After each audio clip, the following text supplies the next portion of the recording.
when we had the great Abram Smith, former Baylor and record-breaking running back, on the show, and just kind of talking about his situation in professional football, trying to get another glimpse or some tryouts.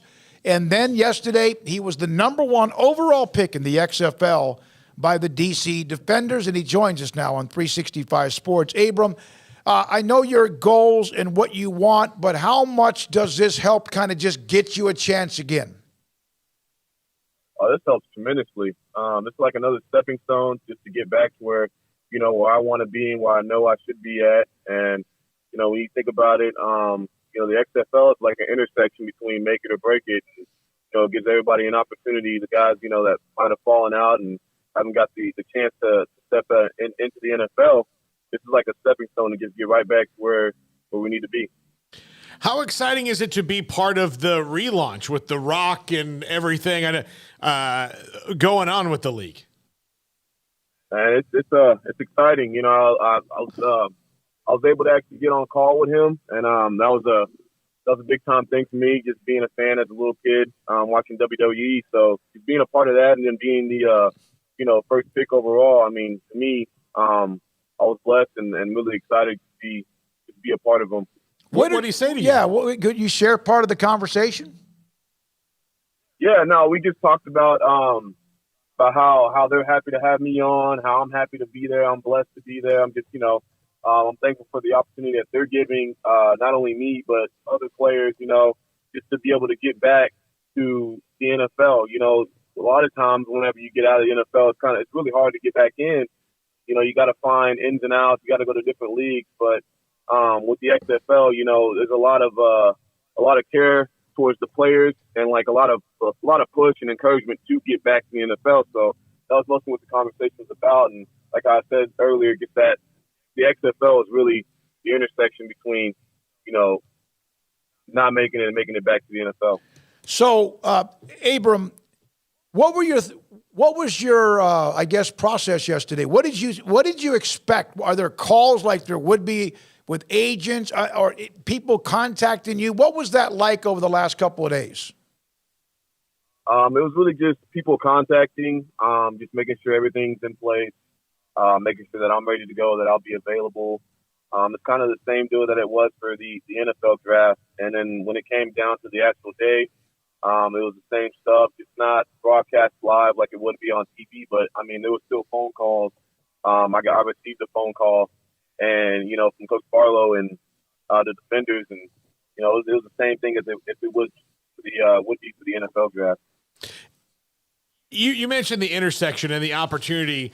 It is, I think most people don't realize, for a guy who is trying to break in, if you're on a practice squad, how little that you'll actually have time to get noticed during an actual practice and the things that you have to do. So for this, where you will actually get to be, if everything goes according to plan, toting the rock normally, a lot of carries a game and putting actual game film on. How big is that compared to, even though you're in the NFL and on a practice squad, getting those like in-game reps that people can see?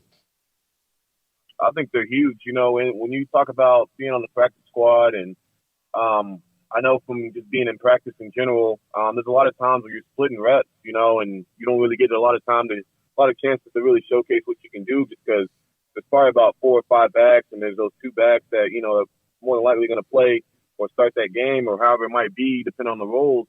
So just being able to go to the XFL and, you're putting film out there, you're putting, gameplay out there. And, I think it's the XFL is going to help a lot of players tremendously. Just those guys who were kind of in the bag, kind of didn't get the opportunity to showcase what they were really made of in the training camp. Abram, Baylor has, since the last time we talked, they had won 3 in a row, and then they got smoked pretty badly by Kansas State. The running game still seems to be the strength of the offense. If Squirrel Williams has had a breakout game, and obviously Richard Reese is very, very effective. What have you seen? It seems like it's kind of like you don't really know who they are. Last year we knew the identity of the team, and it just kind of seemed like there's something missing besides the fact you, JT, Terrell, Raleigh, Jalen, among others, are gone. I think you just said it right there. A lot of the leaders are out of the door, and you kind of have to find the I guess you could say, the big dogs in the building. And I think that's what they're trying to do right now. They're trying to, like you said, find their identity. And, every time when they got the chance, they can click and they can get moving, just like you said. And I think that's all they need to do, because once they all start clicking and start getting in motion, I mean, they're hard to stop. Abram, you can't just walk into a room and say, I'm the leader. Right. You have to earn it. And when you have guys that went through all that you guys went through, none of you ever had to say, I'm in charge here. It was just kind of understood. When you have all that leave, you can't just have somebody like, I guess it's on me. They have to prove it. How long does it take normally? Is there like a number you can put on it to kind of prove it? Or is it just one day people kind of start looking to you? I guess you can really just say there's no set days. There's no set number on, when somebody's going to look up to you. Because, it can be a week of practice and everybody's like, okay, I want to, they start venturing over and starting, leading towards somebody else. And so, like I said, there's no set days, no set numbers. I mean, one day it might be, it might be Dylan one day, or it might be somebody the next day, or it might be, them two together. But there's no set days on who's going to be the leaders, or who's going to be what on the team. Abram, you mentioned that when I mentioned the names, including you among others, that those were some alphas. You guys have been around a long time, been through a lot. You yourself, just because of the battle of injuries, the change in the positions. Jalen had been there what seemed like forever. Can you try to explain that gristle, that toughness, that edge you developed along with your other guys? Not just the ones who were in the pro football, league, or in the league you're about to join. Can you try to explain how hard it is to get there, to get that grit you guys had last year? I mean, we went from, I think it was really that 1-11 season, you kind of bouncing back, and, there's nobody but us.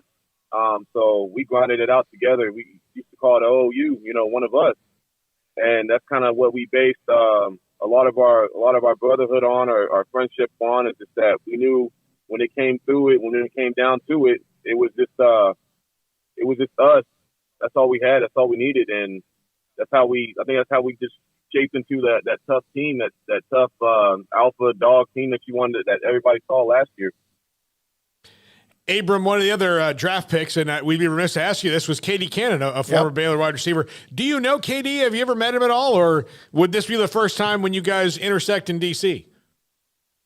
This would be the first time, but I've seen him play. I know of him, and I know he's really good. He can boogie now. He can go. He can run. It's been a while for him. Yeah. 2016 was his last year, so it's been 6 years, and I know he had a couple of opportunities in the NFL, but his strength was his athleticism and speed. So it'll be interesting to see what he can do. But again, you're just talking about being seen, having extra reps and spots and in time on film. Did you guys have any kind of a group text among players who also were drafted, other than yourself and anyone else? There was no group text or anything like that. I mean, it was just like, if you're talking about just the draft, then it was just a straight phone call. But other than that, there was no group chat, no group text. So you're happy, aren't you? I can tell when I traded a couple of texts with you earlier today, and just hearing your voice, it's kind of a relief for you. Yeah, man, I'm excited just to get back to doing what I love to do.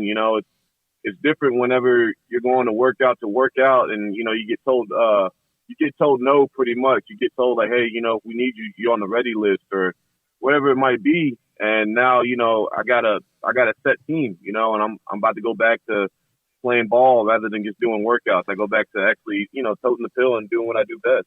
So what's the schedule between now and when things start to get rolling? What is the schedule with you and DC? Right now, I'm pretty sure I'm just going to continue to work out and, stay in shape and getting more, I would say better shape than I am now. That's even honestly possible. But with DC, I'm hoping to get a playbook from them here soon. I'm going to ask about it so I can get a head start and, try to get a jump on everybody pretty much. Abram, if you don't mind, I know you got to go, and you just got off of work, so you're trying to get home and just kind of chill and decompress. Matt Rule's out there. He was with Carolina, and of course, Coach Rule as well as anybody, but he's now not in the NFL, and he got a lot of money when he was asked to leave and got fired. What would you say if a team contacted you about Coach Rule being a college football coach? What would you tell them? I thought he was a great football coach overall. I think he's a great football coach overall, to be honest. So if I was to say anything about him, that'd be a great choice for whatever program team that wants him. The process, right? The process. Trust the process. And at 1-11, it was hard to trust the process. And in the end, it made you guys who you were, in fact, eventually at 12-2 last year.